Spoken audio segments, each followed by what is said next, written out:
성경 말씀을 66권 전부 내용을 분석해 보면은 모두가 역사적 사실을 기록한 내용들입니다. 그리고 신약 성경은 구약 성경을 모체로 해서 기록된 말씀이요. 또 구약 성경은 39권이지만은 모세 오경 즉 5권의 책을 중심으로 해서 나머지 부분들이 기록된 말씀입니다. 그런데 모세 오경의 말씀을 역사적으로 간단히 표현한다면, 그 내용을 역사적으로 표현한다면 애굽에서 나와서 가나안 땅으로 들어가는 한 역사라 이렇게 말할 수 있습니다. 이것은 또한 우리 모든 삶을 요약한 역사라 그렇게 말할 수 있습니다. 우리가 애굽에서 나와서 가나안 땅에 들어가는 그런 역사적인 삶을 살아갑니다. 즉 세상 죄악에서 회개하고 거듭나고 새 사람이 되어서 구원의 반열에 이르게 되고 영원한 천국에 들어가는 것이 우리의 삶의 핵심이요 전부라고 말할 수가 있습니다. 그래서 성경에서 보면은 이스라엘 백성들에게 가장 강조하고 있는 말씀이 뭐냐? 젖과 꿀이 흐르는 가나안 땅을 너희에게 약속하여 축복으로 주마하고 하는 말씀이고, 또 그 말씀이 성취되어지는 과정을 성경에서 기록하고 있습니다. 그래서 이스라엘 사람들의 최고의 관심사는 젖과 꿀이 흐르는 가나안 땅에 있던 것입니다. 성경이 기록되던 그 시대에도 그렇지만은 지금도 그들은 그 땅이 하나님께서 주신 축복의 땅으로 생각을 하고 성지로 여기고, 비록 외국에 가서 사는 유태인이라 할지라도 평생 가장 큰 소원 하나가 있다면 자기의 성지를 가서 한번 둘러보고 오는 것이라 그렇게 말한다고 합니다. 지역적으로 그 가나안 땅은 별로 그렇게 좋은 땅은 아닙니다. 표현상 젖과 꿀이 흐르는 기름진 땅으로 표현하고 있지만은 실제로 현실적으로 비교해 보면은 그렇게 넓은 땅도 아니고 그렇게 비옥한 땅도 아니고 또 어떤 자원이 많은 곳도 아닙니다. 산악지대가 많고 또 광야가 많고 농사를 지을 수 있는 평야는 별로 안 됩니다. 그러나 그곳을 젖과 꿀이 흐르는 땅으로 표현하고 이스라엘 백성들에게 주시는 가장 큰 축복의 대명사로 늘 표시를 합니다. 왜 그러느냐?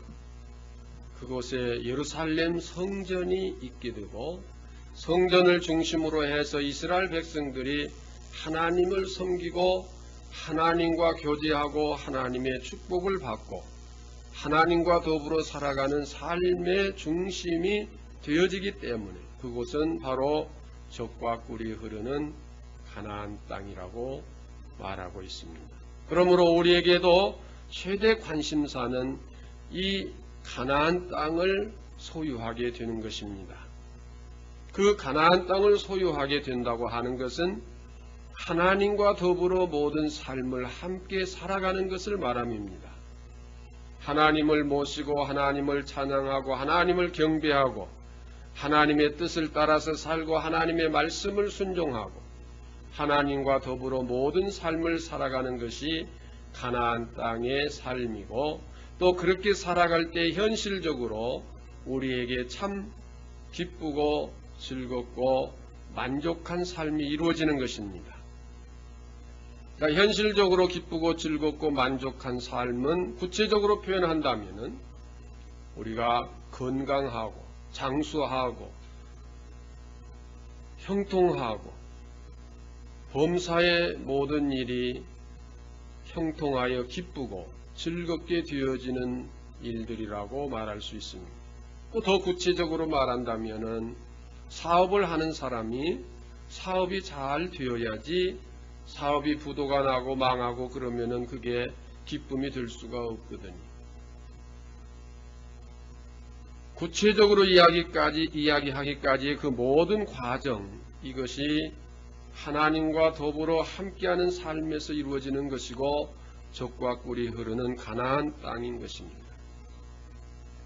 이 가나안 땅에 들어가기 위해서 하나님께서는 이스라엘 백성들을 애굽에서 430년 동안 훈련을 시켰고 다시 광야에서 40년 동안 훈련을 시키고 새로 태어난 사람으로 하여금 그 땅에 들어가도록 섭리를 하셨습니다. 그 많은 과정을 거쳐서 가나안 땅을 들어가는데 요단강을 건너게 됩니다. 요단강을 건너서 제일 먼저 당도한 곳은 길갈이라고 하는 곳입니다. 그러나 그 가나안 땅에는 그냥 들어가면 되는 땅이 아니라 이미 7 족속들이 그 안에 살고 있었고 그들은 서로 동맹을 맺고 연합군을 형성하고 오랜 역사 속에서 군사들이 조성되고 훈련을 하고 또 많은 전쟁의 경험을 가지고 있는 강력한 군인들이 자리 잡고 있는 지역입니다. 그래서 그 땅을 점령해 들어가기라고 하는 것은 결코 쉬운 일은 아닙니다. 거기에 비해서 이스라엘 백성들은 한 족속이고 또 광야에서 태어나서 온실 속에서 자라난 꽃처럼 아직 약한 그런 상태입니다. 전쟁을 위한 준비나 훈련이나 경험이 없는 자들입니다. 그래서 이스라엘 백성들이 가나안 땅에 있는 7 족속들과 또 그 연합 군인들과 싸워서 승리한다고 하는 것은 대단히 어려운 일입니다. 자, 그러한 상황에서 적진에 첫 발을 디뎠는데 하나님께서 제일 먼저 명령하신 말씀은 뭐냐? 이스라엘의 모든 남자들은 할례를 하라고 하는 말씀입니다. 자, 할례는 우리가 잘 아는 바와 같이 옅과 수술로서 할례를 받고 나면은 적어도 며칠간 한 일주일 동안은 거동하기 불편하고 힘을 쓸 수 없는, 활동할 수 없는 그런 상태가 되어집니다. 할례로 연관된 사건들을 보면은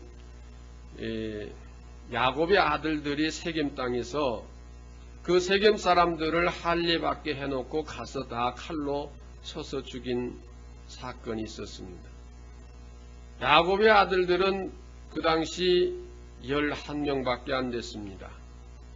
나중에 베냐민까지 합쳐서 12이니까 그 당시에는 11명인데 이 11명이 큰 고을에 많은 사람들을 가서 죽일 정도라면은 그들이 대항하지 못하고 누워 있었기 때문입니다. 다시 말하면 할례를 받고 대항할 수 있는 힘이 없었기 때문에 야곱의 아들들이 이렇게 할 수 있었다고 하는 것입니다.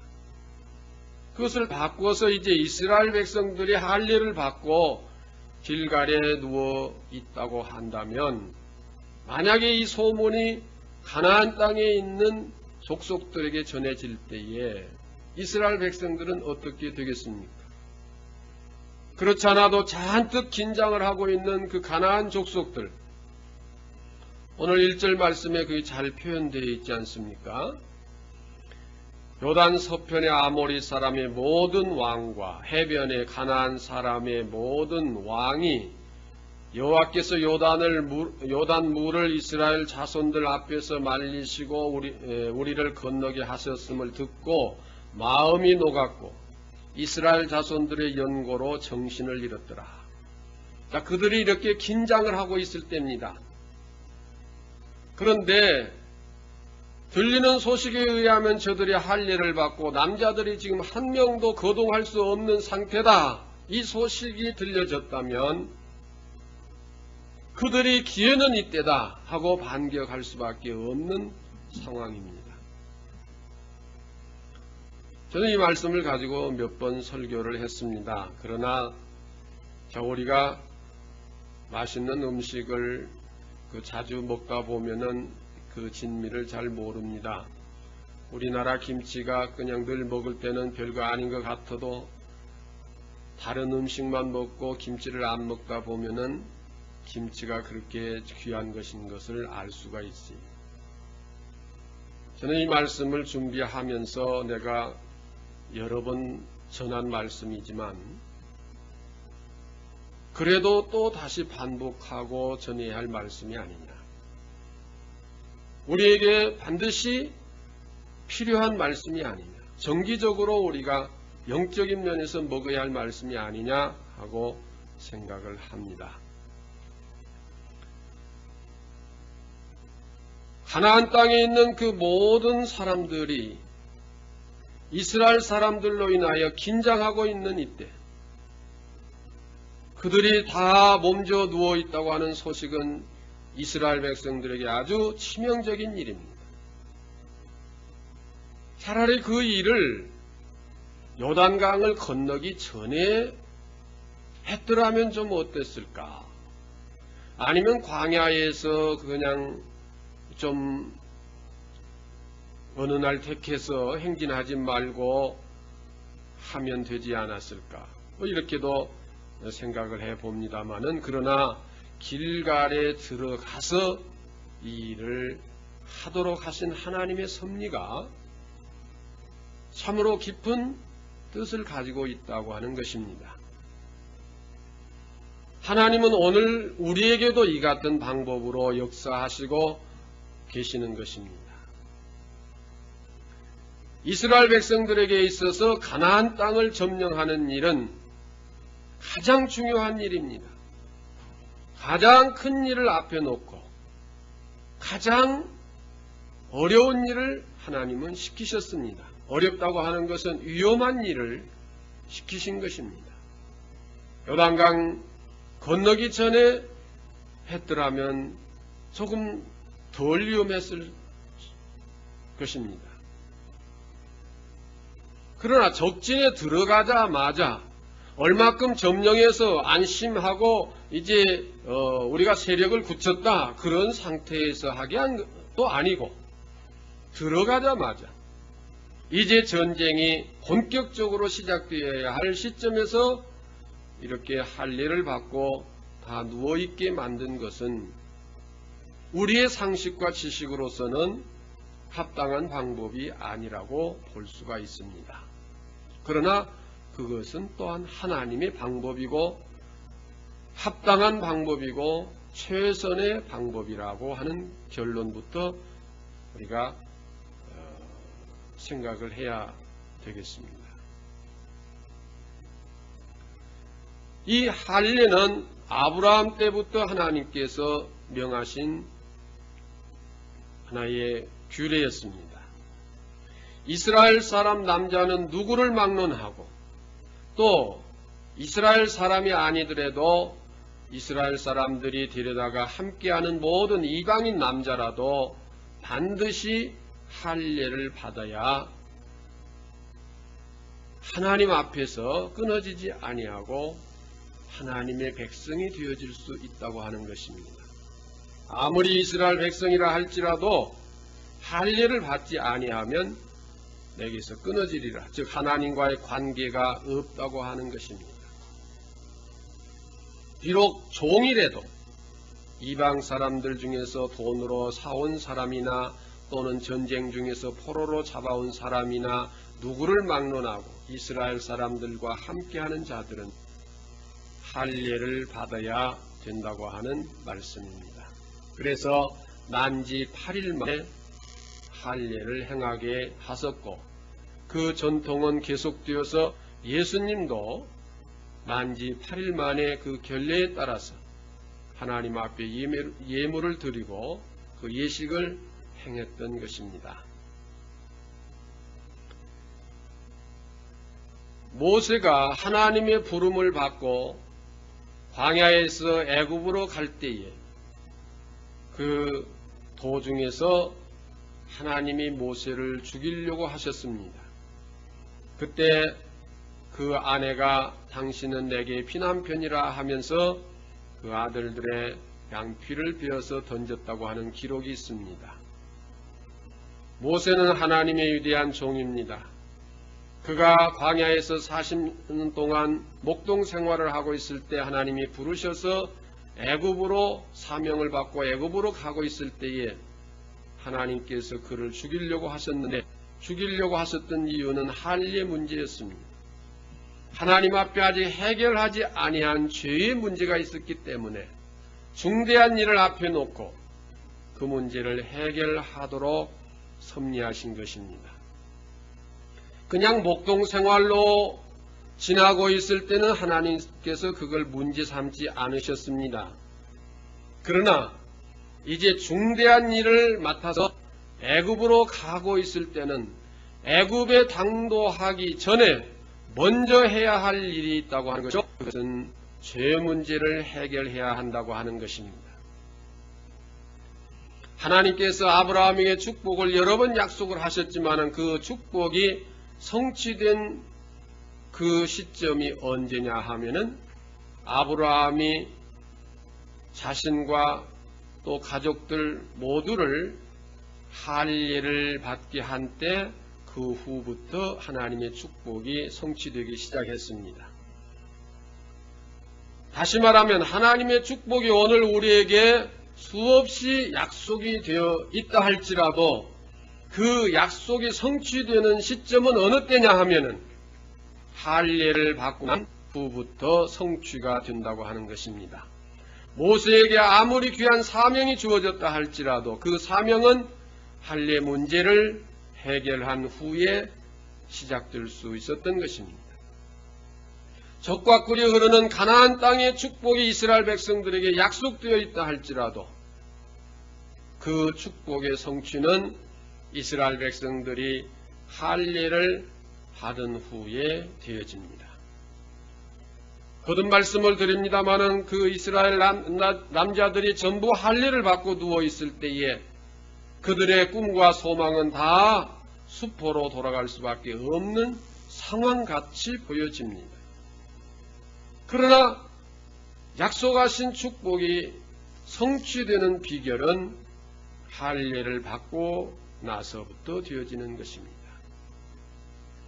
할례는 양피를 잘라내는 것입니다. 구약에서 하나님 앞에 죄를 회개할 때에 희생의 제물을 드리는데 희생의 제물은 반드시 가죽을 벗깁니다. 가죽을 벗긴다고 하는 것은 죄를 회개한다고 하는 것이고 희생을 의미합니다. 자, 가죽이라고 하는 것은 더러운데 많이 접촉이 돼서 가죽을 벗겨내고 속살을 우리가 깨끗한 살로 인정해서 먹을 수가 있는 거 아니겠습니까? 그래서 가죽은 이제 더러운 것으로 취급을 해요.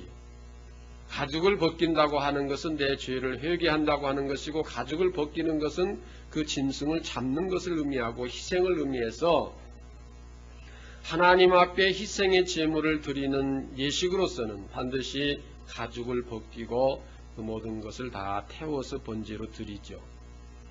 이것은 우리 인간에게 있어서는 그렇게 짐승처럼 잡을 수가 없지만은 할례의 예식을 통해서 그 생식기의 생명의 근원을 하나님 앞에 희생의 제물로 드린다고 하는 의미가 있고 곧 내 생명을 주님께 드립니다고 하는 그러한 헌신과 봉사의 의미가 있으며 내 죄를 회개합니다고 하는 의미를 갖는 것이 할례입니다. 이것이 이제 복음 시대에 와서는 우리가 회개하고 우리의 죄를 고백하고 세례를 받는 예식으로 바꾸어졌습니다. 이 세례는 한 번 받음으로써 이제 끝납니다. 그러나 영적인 세례는 날마다 시간마다 우리가 새롭게 하나님 앞에 고백하며 회개하며 바로 서는 생활이 곧 영적 세례인 것입니다. 자, 우리가 현실 속에서 중요한 일이 있을 때마다 우리는 예배를 드립니다. 새로운 집을 사서 이사를 가더라도 먼저 예배를 드립니다. 사업을 시작해도 예배를 먼저 드립니다. 아이가 학교에 합격이 됐다고 해도 예배를 먼저 드립니다. 다시 말하면 중요한 일이 있을 때마다 하나님 앞에 예배를 드립니다. 새로운 일을 시작할 때마다 예배를 드립니다. 그런데 안 믿는 사람들은 예배라고는 안 하지만은 제사를 지낸다고 합니다. 고사라고도 하고. 근데 안 믿는 사람들이 지내는 그儀式은 어떤 의미를 담고 있느냐면은 신이 있는지 없는지는 모르나 우리 조상도 신이요 뭣도 신이요 혹시 있다면 그 신이 와서 이번 일 잘 되게 해주시오 하는 그런 복을 비는 목적으로 제사를 드리는 것입니다. 그러나 우리 기독교에서 예배를 드리는 것은 복을 비는 목적으로 예배를 드리는 것이 아니, 하나님께서 새로운 일을 주시는데 새로운 사업을 시작한다든지 새 집을 주신다든지 새 일을 시작하게 하신다든지 이 중대한 새 일을 하게 하시는데 내가 그냥 그 일을 감당할 수는 없다 이거예요. 하나님 앞에서 예배를 통하여 내 영적 죄를 회개하고 할 일을 행함으로써 하나님이 내게 약속하신 바를 받기에 부족함이 없도록 준비하는 자세로서의 예배인 것입니다. 그러나 이 예배의 의미를 잘 모르는 사람들은 예배를 드려야 그 일이 잘 된다. 예배를 하나님께서 드리는 자에게 복을 주어서 그 일을 잘 되게 하신다.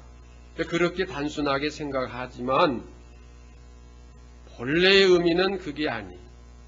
하나님이 약속하신 그 축복을 내가 받을 준비를 하는, 즉 회개하고 경건하고 거룩한 자세의 삶으로 새롭게 나 자신을 바꾸는 그런 자세를 말하는 것입니다.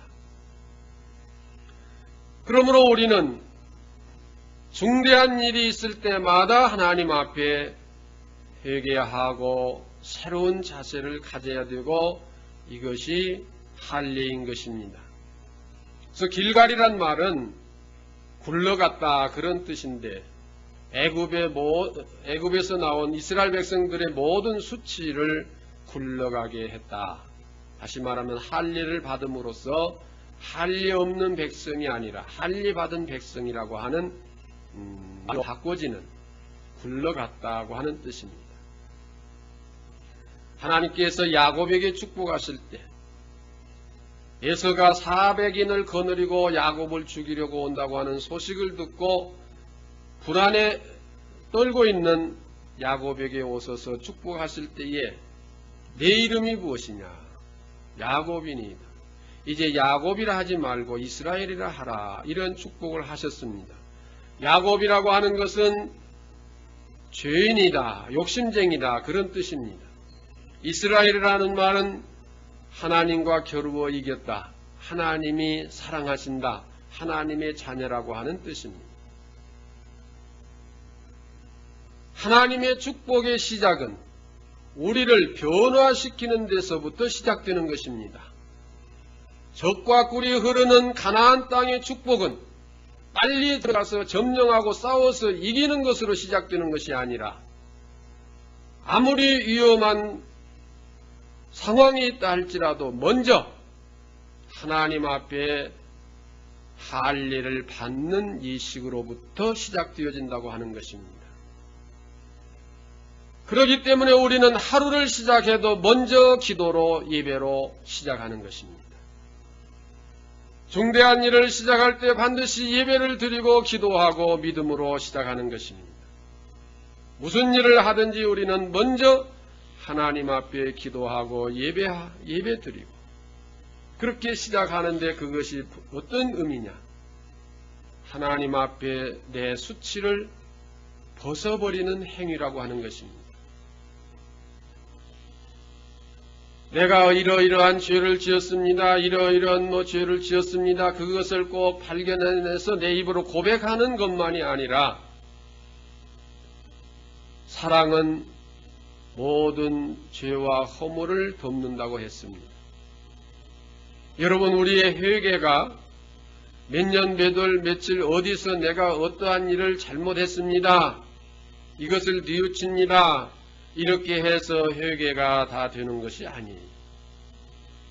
내가 하나님을 진심으로 사랑하는 그 사랑이 있을 때에 그 사랑 속에서 모든 죄가 사해지고 하나님과 우리의 사이의 관계가 새로워지는 것입니다. 여러분, 우리 자녀를 기르는 부모의 입장에서 한번 생각해 보세요.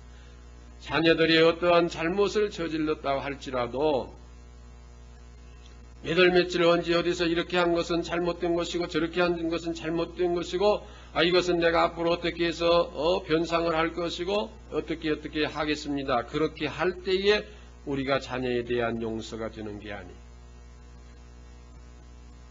자녀가 진심으로 잘못을 뉘우치고 부모에게 돌아와서 엄마, 아빠 하고 한마디 하는 그것으로서 사랑의 관계에서 모든 것이 다 해결되어져 버리는 것입니다. 우리의 예배는 형식과 의식이 아닌 것입니다. 놀러 가기 위해서 빨리 예배 마치고 어떻게 서둘러서 예배를 마치고 그 다음에 놀러 가야지, 하나의 절차상 드리는 예배가 아니라 하나님을 진심으로 사랑하는 중심으로 예배를 드릴 때에 그것이 우리의 죄를 녹여내는 것이고 영적인 할례가 이루는 것이고 하나님의 약속된 축복이 성취되어지기 시작하는 것입니다. 그러므로 우리는 이 예배를 소홀히 해서는 아니 됩니다. 형식이나 의식으로 이 예배를 드려서는 아니 됩니다. 내가 하나님을 진심으로 사랑하는 뜨거운 중심으로 예배를 드려야 됩니다. 그 결심과 결단이 또한 우리 생활 속에 연장되어져야 합니다. 그럴 때 하나님은 우리에게 적과 꿀이 흐르는 땅을 점령해 들어가도록 섭리를 하십니다. 이스라엘 사람들의 그 군사력을 가지고는 7 족속들이 자리 잡고 있는 가나안 땅을 절대로 점령할 수가 없습니다. 여리고성은 현대 과학 장비로도 무너뜨릴 수 없는 그러한 든든한 성벽이었습니다. 그런데 어떻게 이스라엘 백성들이 그 성 주위를 7바퀴 돌고 크게 외쳤다고 해서 그게 무너질 수가 있겠습니까? 하나님의 능력이 아니고서는 되어질 수가 없는 것이에요. 다시 말하면 할례를 받고 새로 출발하는 자에게 하나님께서 함께 하시기 때문에 그 철벽 같은 여리고성도 무너지게 되고 그 모든 가나안 땅을 소유할 수 있게 된 것입니다. 오늘날 우리가 이 세상을 살아가는 데 있어서 내가 배운 지식과 또는 학력, 무슨 자격, 어떤 배경 이러한 것 가지고 이 세상을 헤쳐나가려고 하지 마십시오. 나와 함께 하시는 하나님의 능력과 하나님의 은혜로 말미암아 우리는 이 세상을 승리의 삶으로 살아갈 수가 있는 것입니다. 하나님은 누구에게 함께 하십니까? 아무리 모세를 불러서 애굽의 지도자로 보내려고 하실지라도 할례의 문제를 해결하고 가도록 섭리하시고 그 후부터 역사를 하십니다. 아무리 아브라함에게 축복을 약속하셨어도 할례 후에 그 축복이 시작되었습니다. 예수를 믿는 자에게 하나님 반드시 축복하신다고 약속이 되어 있습니다. 그러나 그 축복이 어느 때부터 우리에게 현실로 나타납니까? 우리가 진심으로 하나님을 사랑하는 예배를 통해서 내 죄를 회개하고 자복하고 하나님을 사랑하는 그 결심과 결단이 내 중심 속에 분명할 때 하나님의 축복의 약속은 우리에게 현실로 열매로서 맺어지게 되는 것입니다. 그러므로 우리는 이 예배를 소홀히 하지 맙시다. 휴가의 계절이라고 해서 예배를 소홀히 하지도 마십시다. 바쁘다고 해서도 예배를 소홀히 하지 마십시다. 다른 중요한 일이 있다고 해서도 예배를 소홀히 하지 맙시다. 아마 이스라엘 백성들이 상식적으로 이렇게 하나님께 반문할 수도 있을 것이에요. 하나님, 수백 년 동안 우리에게 약속한 땅, 가나안 땅에 들어왔는데 저들이 저렇게 강력한 군사력을 가지고 있는 이 시점에서 우리가 지금 할례받고 전부 몸져 누워 있으면 우리의 꿈은, 우리의 소망은 물거품이 되고 마는 거 아닙니까? 다 점령, 그렇게 할 수도 있지 않겠습니까? 그러나 하나님의 방법은 그렇게 하지 아니하신다고 하는 것입니다. 약속하신 축복을 이제 실제로 이루어 주시려고 하실 때에 먼저 할례를 받게 하시는 것입니다. 여러분의 마음속에 하나님 앞에 바로 서기를 원하는 마음이 생겨납니까? 내가 좀 더 충성해야 되겠다고 하는 마음이 생깁니까? 좀 더 하나님 앞에 열심을 다해야 되겠다고 하는 마음이 있습니까? 그렇다면 여러분, 하나님께서 내게 약속하신 축복을 이제 현실로 나타나게 하려고 하시는 때가 되었구나, 이렇게 생각하시면 그건 틀림이 없습니다. 그런데 우리가 별로 그러한 뜨거운 중심이 없고, 나 예수 믿으니까 오늘 주일인가 봐, 또 교회 가야지. 예수 믿으니까 11조도 떼야지. 예수 믿으니까 또 이번에 우리 당번이라면 식사당번 가서 해야지. 내가 우리 교회 교인이니까 그냥 해야지. 그냥 덤덤하게 그렇게 지나가는 그런 생활이 되지 마십시오.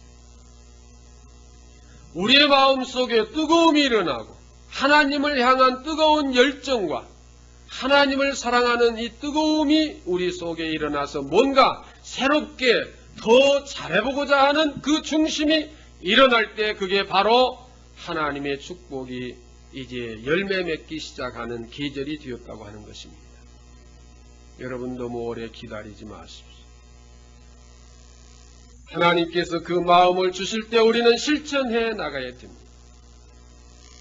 우리의 신앙생활을 상황에 따라서 하려고 하지 마십시오. 모든 상황을 극복하고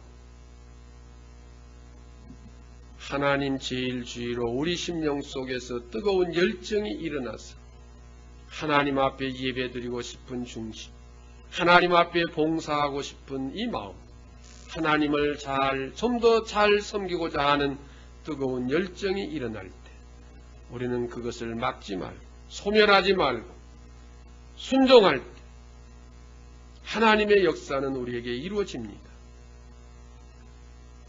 방금도 말씀드렸지만은 이스라엘 사람들의 상식으로 지금 너무 위험한 상태에서 할례받으면 안 됩니다. 다 점령하고 나서 적군이 다 사라지고 나면 그때 할례합시다. 그것은 우리의 생각이라고 하는 것입니다. 내가 돈 좀 벌고 여유 있으면 그때에 가서 충성하렵니다.